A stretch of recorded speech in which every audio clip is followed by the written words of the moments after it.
বিশ্ব ফুটবলের মহাতারকা Lionel Messi এবার আসছেন ভারত সফরে। কেরালা রাজ্যে আয়োজিত হবে আর্জেন্টিনার এক বিশেষ প্রীতি ম্যাচ। তবে সেই এক ম্যাচ আয়োজন করতে খরচ হচ্ছে চোখ কপালে ওঠার মতো অর্থ।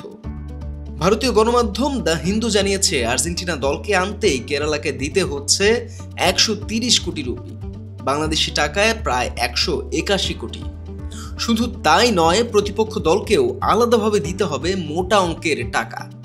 সব মিলিয়ে ম্যাচ আয়োজনের খরচ দাঁড়াচ্ছে প্রায় 400 কোটি রুপি, যা বাংলাদেশি টাকায় 556 কোটি টাকা।